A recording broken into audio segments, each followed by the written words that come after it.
Screen पे आपको दिख रहा होगा 5 मिनट का टाइम फ्रेम में आपको मार्केट अप ट्रेंड में दिख रही है, लेकिन अब आपको 1 आवर टाइम फ्रेम का चार्ट दिखाऊं तो मार्केट का ट्रेंड आपको क्या दिख रहा है? इस समय डाउन ट्रेंड दिख रहा है। अगर आप सिर्फ 5 मिनट टाइम फ्रेम या फिर 1 मिनट टाइम फ्रेम का यूज करके अपना स्कैल्पिंग या फिर इंट्राडे का ट्रेड ले रहे हो तो आप कभी भी ट्रेडिंग में प्रॉफिटेबल नहीं बन सकते। ऐसा मैं क्यों कह रहा हूं? अगर इसको आप एग्जांपल समझो, मान लीजिए ये एक क्यूब है, इसके 6 साइड होते हैं। अगर मैं आपसे कहूं इसका सिर्फ आपको एक साइड देखना है और पूरा क्यूब सॉल्व करके मुझे देना है, तो क्या आप कर पाओगे? नहीं कर पाओगे ना। जब तक आप इसके पूरे 6 साइड देखोगे नहीं तब तक आप इसको कैसे सॉल्व कर पाओगे? उसी तरह से अगर आप ट्रेडिंग में सिर्फ एक टाइम फ्रेम का यूज करके, चाहे वो 5 मिनट का हो चाहे वो 1 मिनट का हो, अगर आप अपना स्कैल्पिंग या फिर इंट्राडे का ट्रेड लोगे तो आप उसमें कैसे प्रॉफिट कर पाओगे? तो अगर आप स्कैल्पिंग या फिर इंट्राडे कर रहे हो जो कि शॉर्ट ड्यूरेशन के ट्रेड्स होते हैं, तो आपको कम से कम उसमें 3 टाइम फ्रेम का एनालिसिस जरूर करना चाहिए।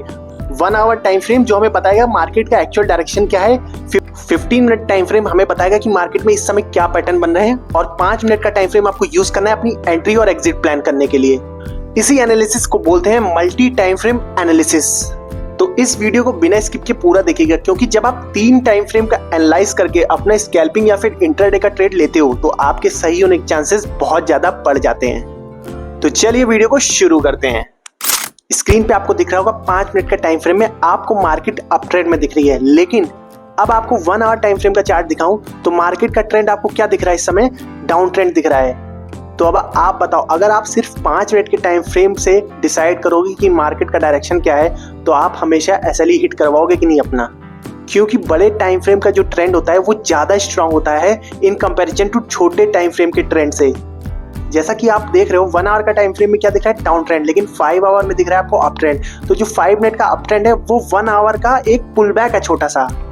तो इसीलिए मैंने बोला अगर आप स्कैल्पिंग या फिर इंट्राडे कर रहे हो तो आपको सबसे पहले क्या करना है? 1 आवर चार्ट को एनालाइज करना है। उससे आपको ये पता चलेगा मार्केट का डायरेक्शन क्या है, अप ट्रेंड या फिर डाउन ट्रेंड।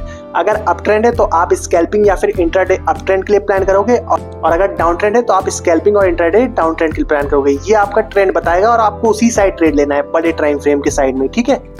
दूसरा आपको 15 मिनट का टाइम फ्रेम देखना है जिसको हम बोलते हैं बिहेवियर टाइम फ्रेम।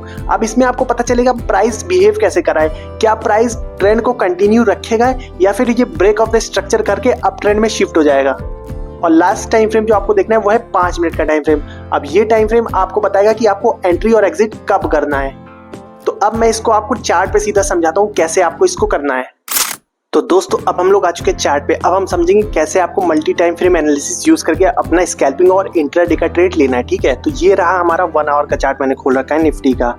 तो सबसे पहले तो आपको ये जानना है कि आपको बहुत पीछे का चार्ट नहीं देखना है, आपको रिसेंट चार्ट देखना है, ठीक है। और अगर आप रिसेंट चार्ट देखो ये 1 आवर का, तो आपको क्या दिख रहा है? मार्केट कंप्लीटली डाउन ट्रेंड में चल रहा है, एक डाउन ट्रेंड में मूव चल रहा है और पैरेलल लाइन के बीच में चल रहा है। अगर हम ड्रॉ करें एक पैरेलल लाइन तो हमें पता चलेगा मार्केट एक पैरेलल लाइन के बीच में चल रहा है, कुछ इस तरह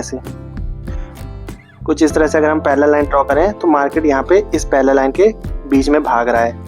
तो आपको अब पता चल गया कि जो 1 आवर का टाइम फ्रेम है वो कंप्लीटली डाउन ट्रेंड है। इस समय मार्केट इस रेंज के बीच में नीचे की तरफ आ रहा है। तो आपको अगर स्कैल्पिंग या इंट्राडे करना है तो आपको डायरेक्शन अब पता चल गई कि आपको डाउन ट्रेंड का ही ट्रेड लेना है, ठीक है, क्योंकि बड़े टाइम फ्रेम का ट्रेंड स्ट्रांग होता है। अब अगर हम 15 मिनट के टाइम फ्रेम में आए, 1 आवर का टाइम फ्रेम आपको क्लियर हो गया होगा आई होप। अब आप 15 मिनट के टाइम फ्रेम में आएंगे। अब 15 मिनट का टाइम फ्रेम आपको एनालाइज करना है, क्योंकि मार्केट का ट्रेंड डाउन ट्रेंड है, लेकिन 15 मिनट में आपको दिख रहा होगा मार्केट यहाँ से रिकवरी कर रहा है, अप ट्रेंड में जा रहा है थोड़ा थोड़ा धीरे धीरे। लेकिन ये क्या है? ये सिर्फ 1 आवर का जो डाउन ट्रेंड है उसका एक छोटा सा पुल बैक है, लेकिन 15 मिनट में आपको ये बड़ा दिख रहा है, एक अप ट्रेंड दिख रहा है, लेकिन ये है नहीं अप ट्रेंड जब तक। अब ये टाइम फ्रेम क्या बताता है आपको? 15 मिनट का ये एक बिहेवियरल टाइम फ्रेम है। ये आपको बताता है क्या मार्केट कंटिन्यू करेगा नीचे की तरफ या फिर एक ब्रेक करके अप ट्रेंड में शिफ्ट होगा, ठीक है। तो वो कैसे? देखिए यहाँ पे क्या है, 15 मिनट का अगर हम टाइम फ्रेम देखें तो यहाँ पे एक आपको 15 मिनट का एक सप्लाई जोन दिख रहा होगा। ये एक सप्लाई जोन है, 15 मिनट का रेजिस्टेंस मान लीजिए, ठीक है। तो अगर मार्केट यहाँ 15 मिनट में अभी अप ट्रेंड में है, अगर 15 मिनट डाउन ट्रेंड में जब तक नहीं होगा तब तक आपको ट्रेड लेने की सोचना ही नहीं है, क्योंकि जब तक तीनों टाइम फ्रेम में सेम ट्रेंड ना दिखे। जैसे बड़े टाइम फ्रेम में अगर आपको डाउन ट्रेंड दिख रहा है तो दोनों बाकी छोटे दोनों टाइम फ्रेम में भी डाउन ट्रेंड होना चाहिए, तभी आपको ट्रेड लेना है। तो अभी मार्केट देखिए अप ट्रेंड में जा रहा है, लेकिन अगर ये यहाँ से रिजेक्शन लेता है तब तो हमको पता चलेगा कि मार्केट यहाँ से फिर से सेलिंग आ सकती है, 15 मिनट टाइम फ्रेम फिर से डाउन ट्रेंड में आ सकता है। लेकिन अगर ये इस लेवल को ब्रेक करके ऊपर निकल जाता है तो मतलब कि ये 1 आवर का यहाँ तक का जो जोन बनाया है 1 आवर ने इस पैरेलल लाइन का, तो यहाँ तक आ सकता है फिर तो, है ना। तो आप वहाँ तक का ट्रेड फिर आप ट्रेड नहीं प्लान कर सकते हो। लेकिन अगर ये यहाँ से रिजेक्शन लेके नीचे आना शुरू करता है तो आपको समझ में आ जाएगा 15 मिनट अब डाउन ट्रेंड में आ रहा है। लेकिन अब आपको एंट्री कैसे करनी है, ये अगर आपको पता चले कि मार्केट इस सप्लाई जोन से नीचे आने लगा तो आपको एंट्री कब करनी है। अब आप जाओगे 5 मिनट का टाइम फ्रेम में अपनी एंट्री डिसाइड करने और एग्जिट डिसाइड करने, ठीक है। तो अब आप स्कैल्पिंग और इंट्राडे कर रहे हो तो आपको ज़्यादा सोचना नहीं है। अब देखिए 5 मिनट का टाइम फ्रेम में जो आपको अप ट्रेंड दिख रहा है, जो मैं बता चुका हूँ कि 1 आवर का एक पुल बैक है, तो जो अप ट्रेंड दिख रहा है 5 मिनट का वो इस ट्रेंड लाइन पे मूव कर रहा है, इस ट्रेंड लाइन के सपोर्ट से ऊपर जा रहा है। तो जब तक ये 5 मिनट की ट्रेंड लाइन नहीं टूटेगी तब तक मार्केट नीचे नहीं आएगा, तो आपको वेट करना है। अब 15 मिनट में रिजेक्शन लेके कैंडल नीचे आ रही है, अब जब इस ट्रेंड लाइन को 5 मिनट में ब्रेक करेगी और उसके बाद भी आपको तुरंत ट्रेड नहीं लेना है। फिर आप देखो यहाँ पे क्या है, 5 मिनट का एक सपोर्ट है, यहाँ पे आप देख रहे हो, यहाँ पे एक 5 मिनट का डिमांड जोन बना हुआ है, यहाँ से मार्केट ऊपर जा रही है 5 मिनट में। तो जब तक ये लेवल ब्रेक ना हो जाए, जब तक मार्केट इस ट्रेंड लाइन को तोड़ के यहाँ से फिर इस ट्रेंड लाइन को ना तोड़ दे, तब तक ये आप नहीं मानोगे कि मार्केट 5 मिनट में डाउन ट्रेंड में आ गया। अब जब मार्केट इसके नीचे क्लोज दे देगा तो आपके 1 आवर तो ऑलरेडी डाउन ट्रेंड में था, 15 मिनट में ये सप्लाई जोन था नीचे आ रहा था तो वो भी डाउन ट्रेंड में कन्वर्ट हो गया, और 5 मिनट जब इस ट्रेंड लाइन के नीचे क्लोज दे देगा तो तीनों टाइम फ्रेम आपके डाउन ट्रेंड में आ जाएंगे।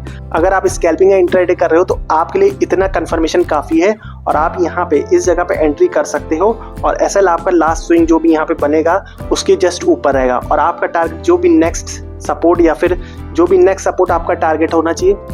अब क्योंकि आप स्कैल्पिंग कर रहे हो तो ज़्यादा बड़े आपके टारगेट रहने नहीं वाले, तो आप क्या करोगे, जो भी 1 आवर का जो लेटेस्ट सपोर्ट था वहाँ तक का आप अपना टारगेट रख सकते हो। जैसा कि हम देख रहे हैं, एक तो यहाँ पे टारगेट आपको दिख रहा होगा, टारगेट 1 आप यहाँ पे रख सकते हो अपना, ठीक है, और टारगेट 2 यहाँ पे रख सकते हो। तो मार्केट कम से कम यहाँ तक तो आएगी फिर से एक बार, ठीक है, 1 आवर टाइम फ्रेम के हिसाब से यहाँ तक मार्केट गिर रही है बार बार। तो इस तरह से आपको मल्टी टाइम फ्रेम एनालिसिस करना है, 1 आवर फॉर डायरेक्शन जानने के लिए, 15 मिनट फॉर बिहेवियर जानने के लिए, क्या मार्केट ब्रेक ऑफ स्ट्रक्चर कर रहा है या फिर कंटिन्यू करेगा ट्रेंड को, और 5 मिनट एंट्री और एग्जिट के लिए। मैंने आपको तीनों टाइम फ्रेम समझा दिए कि कैसे आपको यूज करना है। 1 आवर का आपको डायरेक्शन बता दिया कैसे जाननी है, 15 मिनट का आपको बता दिया कैसे आपको बिहेवियर जानना है प्राइस का, और फिर 5 मिनट में आपको ये भी दिखा दिया कि कब आपको एंट्री लेनी है। तो अगर आप इस तरह से ट्रेड लोगे, मार्केट के चारों ओर का एनालिसिस करके, जैसे आप क्यूब का मैंने बताया था ना एग्जांपल, अगर आप मार्केट का चारों डायरेक्शन देख के करोगे ट्रेड, तब आपके ज़्यादा चांसेस सही होने के हैं, आप भी मानोगे ये बात को। और आपको अगर वीडियो वैल्यूएबल लगी हो तो लाइक जरूर करके जाइएगा, चैनल को सब्सक्राइब कर लीजिएगा। मिलते हैं नेक्स्ट वीडियो में, तब तक के लिए जय हिंद।